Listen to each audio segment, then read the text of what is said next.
Fala galerinha do canal, mais um vídeo aqui pra vocês. Hoje eu tô com o Denis. Opa, tudo bem, pessoal? O Denis é quem tá dirigindo pra gente hoje, o Amauri tá ali atrás. Dá um salve ao Amauri. E mais uma conversa agradável, né, que tô tendo sempre que eu tenho oportunidade de conhecer pessoas bacanas, né, igual o Denis. A gente compartilha, mostra a conversa que a gente tá tendo no carro, porque eu acho que, igual eu tava falando pro Denis, né, é um desperdício a gente às vezes encontrar com uma pessoa, se deslocar uma distância tão longa e às vezes não interagir, né? Sim. E a gente está falando hoje aqui a respeito do transporte, né, do Uber. Eu já fui taxista em Brasília e a gente está falando aqui dessa transição, né, de 2000, acho que final de 2014, né, Denis? Isso. Que iniciou aí Começou a chegar os Blacks primeiro, os né? Blacks, exatamente.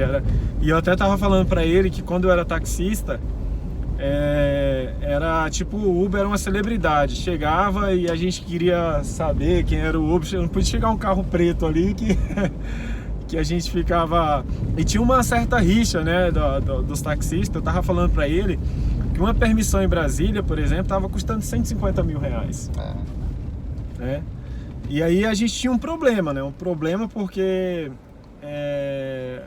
para você ter uma concessão do táxi, vou virar aqui um pouquinho, para ter uma concessão do táxi, o governo concedia, né, a um CPF, e só que isso vai passando de uma pessoa para outra e acaba sendo comercializado. Sim, então tava valendo 150 mil, uma coisa que não era para ser vendido, né? E aí tinha muita gente em Brasília que tinha, sei lá, 50 permissões. Em São Paulo também, né? Tem um vereador aí que tá votando aí para limitar o número de Ubers na cidade. O cara é despachante, né? Esse vereador. Sei. E ainda ele tem frota de táxi, né? Então é claro que ele vai advogar contra os Ubers. Mas a questão é que o Uber trouxe um benefício enorme, assim, para a população, onde o Estado não atendia, né? Tipo, no extremo da cidade, nas periferias, o pessoal tem dificuldade de transporte, o Uber tá lá para atender e num preço acessível, né? Um preço justo. Você pediu um táxi numa região mais humilde, né? Você não tinha. Hoje é verdade. Interessante isso que você tá falando, Denis. E os taxistas, muitas vezes, eles recusam corridas que são curtas, né? Corrida que o cara vai andar 1-2 quilômetros, no Uber ele vai receber a tarifa mínima, a tarifa é baixa, mas o taxista não quer pegar, vai fazer cara feia, vai destratar, né? Não todos os taxistas, claro, né? Sim. Hoje o serviço do táxi melhorou muito também por conta do Uber, né? Porque agora hoje eles têm concorrência. Principalmente quando surgiu, né? Que tinha toda uma divulgação de balinha. Ó, tem balinha aqui, ó. Tem bala, pô. A água, né? O pessoal oferecia água, então era um conforto a mais. E isso meio que acabou instigando, né? Uma melhoria na prestação de serviço do táxi. Né? No começo foi difícil também para os caras, porque assim, que nem você falou, o cara tinha que investir, comprar uma licença que era caro, e aí entra um cara com um carro particular e começar a fazer esse transporte, né? Mas tem mercado para todo mundo, né, cara? Assim, Sim. Por exemplo, a frota de São Paulo hoje de táxi é 50 mil veículos. Olha só. E Uber hoje na cidade tem 150 mil veículos. Então existe uma defasagem aí do número de táxi. Sim, claro. Né? E aí, tem um amigo meu também que é taxista, ele falou que agora o prefeito da cidade, o Bruno Covas, aí ele vai liberar mais 20 mil licenças para taxista. Então a frota vai para 70 mil. Então significa que existe uma demanda aí. Então estava defasado realmente, né? Tava defasado. A grande questão é que os taxistas eles se concentram nos grandes centros, né? Sim. Então nos grandes centros acabam saturando um pouco e não atende o pessoal na periferia, o que a gente estava falando aqui. Entendi. Então seria interessante, Denis, essa distribuição, não sei se isso é possível, ser setorizada, né? Tipo, tal cidade receber tantas licenças. De tal região. Eu não sei como que vai funcionar. Eu sei só o montante, né? Tanto que meu amigo veio falar com a gente para fazer inscrição e tal. Ter o condutáxi, né? Para poder ter a licença. Aí você estava me explicando como funciona mais ou menos a questão dos valores, né, do Uber. a gente pediu e sentiu que essa semana voltou o rodízio. Hoje está dinâmico, né? Hoje voltou, essa semana voltou a questão do rodízio, e por estar mais dinâmico acaba sendo um pouquinho mais alto o valor. Tá. A cobrança dinâmica, na verdade, ela existe por quê? Porque tem algumas regiões em São Paulo ou em qualquer outro município que ela acaba ficando descoberta de município. Por exemplo, lá na região que ele pegou, é uma região próxima ao Museu do Ipiranga, e que naquela hora tinha bastante gente chamando e pouco motorista. Por quê? Porque os motoristas estavam pegando os passageiros e dirigindo aos grandes centros, né? Sim. Tipo empresariais, que nem a gente está indo agora para Pinheiros. Então aquela região lá do Ipiranga, como não tem muita empresa, não tem muito motorista indo para lá. Tem muito motorista saindo de lá. Então chega uma hora que fica defasado, fica menos motorista e bastante gente está chamando para ir para as regiões para trabalhar. E aí o que acontece? Se naquela região, por exemplo, né, tem 20 pessoas chamando Uber e tem 8 motoristas para atender aquela região, então a tarifa ela sobe naquela região, a cobrança ela é dinâmica, ela não é fixa a cobrança do Uber, né, diferente do táxi, que é bandeira 1, bandeira 2, mas o valor por quilômetro é definido. Aqui não, ela vai de acordo com a demanda.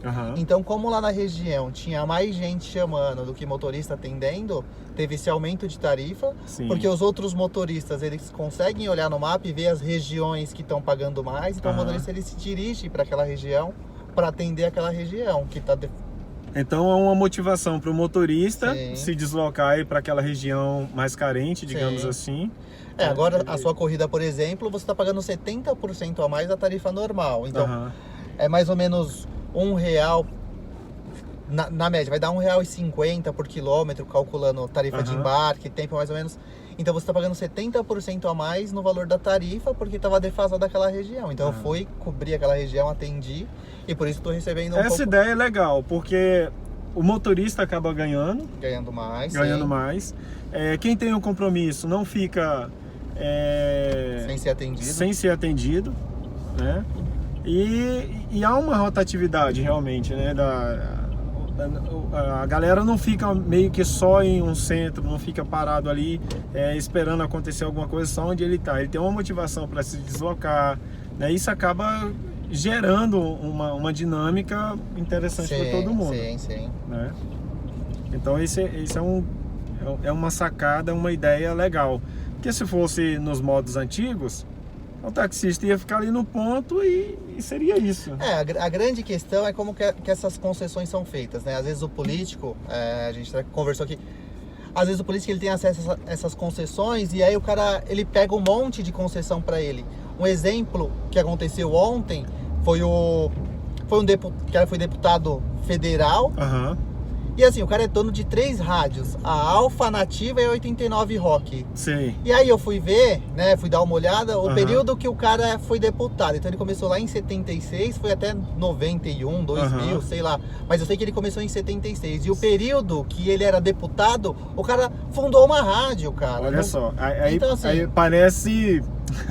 parece coincidência, né, digamos assim. O cara tem acesso às informações no poder e cria todo um império.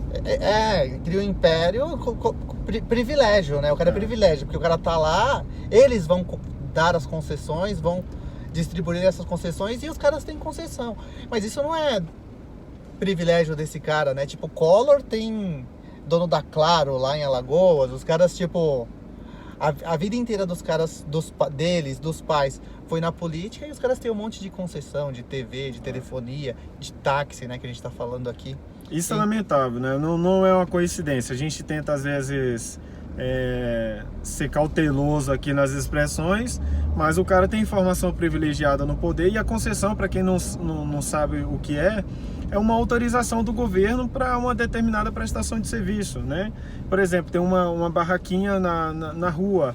Na rua não pode ter um comércio, mas naquele lugar pode ter uma barraca. Então o governo concede uma permissão para aquela pessoa exercer aquela atividade. Assim é no táxi, assim em vários outros segmentos. E normalmente essas concessões, né, para serviço público, normalmente são de 30 anos, né?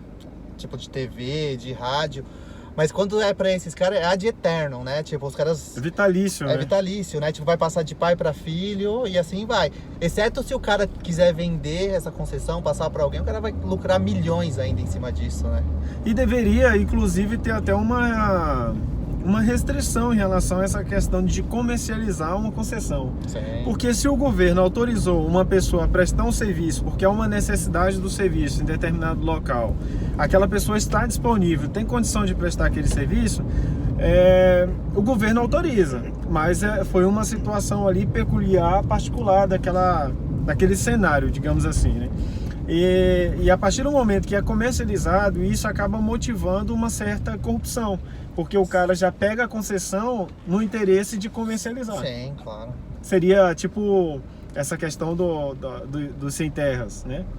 O camarada chega lá, ocupa uma área particular, o governo ressarce ao proprietário, aquela pessoa adquire aquela terra, mas já com interesse de vender para invadir em outro lugar. Tem muita gente que tá ali com interesses legítimos, né? Sim, que realmente sim. está brigando pela terra. Que é válido ressaltar isso, porque com certeza. o Brasil é um país muito rico de terras. Sim, claro. Né? E muita gente querendo então, a assim, oportunidade de trabalhar. E as pessoas, muita gente assim...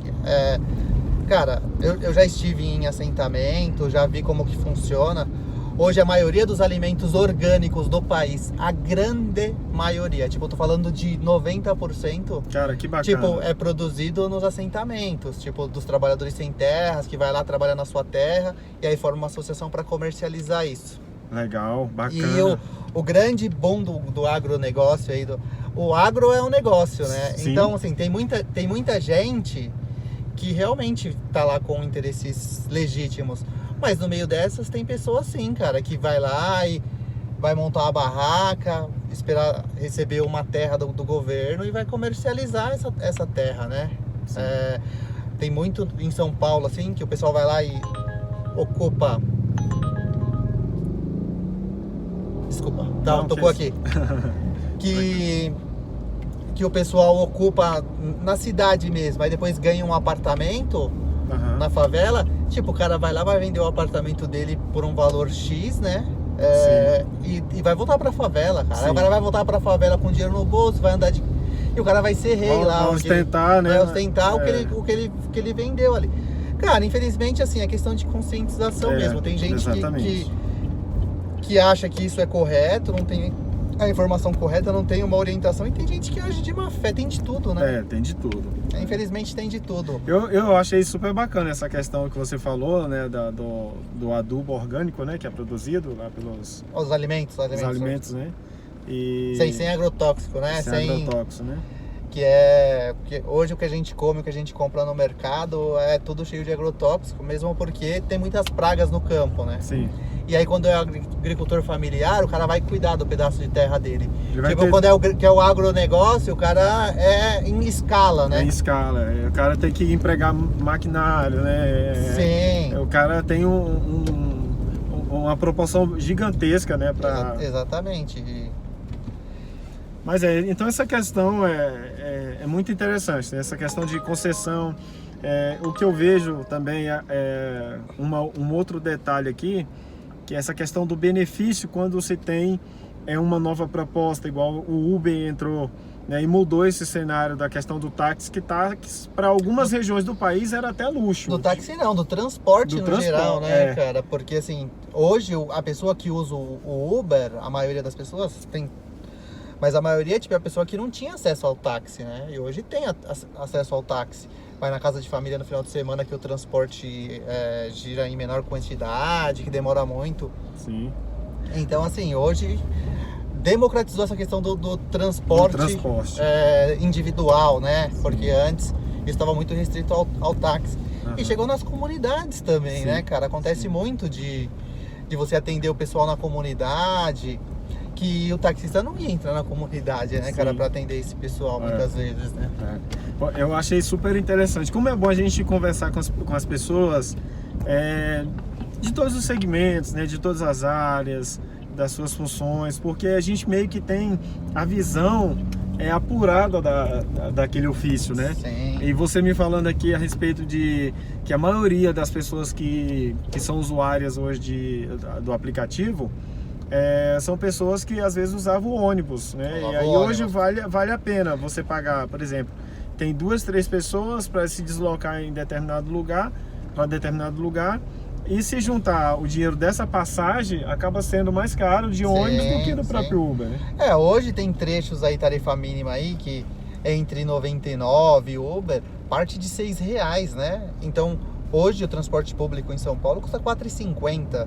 Então, assim, o cara não vai ter que andar até o ponto, o cara não vai ter que esperar o ônibus, o cara vai ser pego na porta de casa e vai ser entregue na porta de onde ele estiver indo. Sim. Né? Não vai ter que... E assim, o risco é mínimo. Hoje em dia a gente sabe que ficar em ponto de ônibus, né, às vezes é muito perigoso, dependendo da região, né? Porque muita gente é assaltada em ponto de ônibus hoje, né? Infelizmente, essa é uma situação aí que ocorre em São Paulo, questão alguns bairros. da segurança ainda. Questão de segurança, né? Hoje, assim, teoricamente, pela regra do Uber, não pode carregar menor, né? Desacompanhado. Mas muitas vezes a gente vê na porta de escola chamando o Uber, vindo o adolescente, né, para utilizar o Uber, cadastrado o cartão do pai. E o pai se sente muito mais... É isso que eu vou falar. Às vezes, tipo, eu vou lá na porta da escola, o pai liga e fala, você vai pegar meu filho, beleza? Deixa lá em casa. Se sente muito mais confiante. Se sente muito mais confiante do que deixar ele andando no ônibus. No ônibus, transporte público, né? Exatamente. Muito interessante isso. E eu falei também que grande parte das pessoas que usavam o táxi passou também a usar o Uber, porque é questão de economia, né? Economia, né? E quem não quer uma economia, né? Quem não é verdade. Tem hoje oportunidade. Em dia, essa questão da economia compartilhada, por exemplo, em São Paulo tem o Uber Juntos, né? Que a pessoa vai lá, paga uma tarifa mais baixo. Mas, por exemplo, eu pego um passageiro indo em direção a um bairro. Se tiver outra pessoa no mesmo caminho, mesmo trajeto ela vai compartilhar a viagem, né? Então pode entrar até 4 pessoas diferentes em pontos diferentes. Muda um pouco a rota ou tem que ser rigorosamente aquela rota? Muda um pouquinho. Um pouquinho, né? só a questão de ajuste mesmo. A pessoa que pega o Uber Juntos é a pessoa que tá sem pressa, assim, quero ir para um lugar e tal. Mas tudo bem entrar outra pessoa que vai desviar um pouquinho a rota. Mas assim, num percurso mais ou menos que a primeira que entrou fosse, por exemplo, de meia hora, pode alterar 10, 15 minutos no percurso dela, mas assim, não vai ser uma coisa... Pequeno ajuste, digamos assim, então né? A pessoa tá com o tempo tranquilo e vai, né, cara, no Uber Junto, sem grandes problemas. Bacana. Não, assim, são diversos benefícios, né?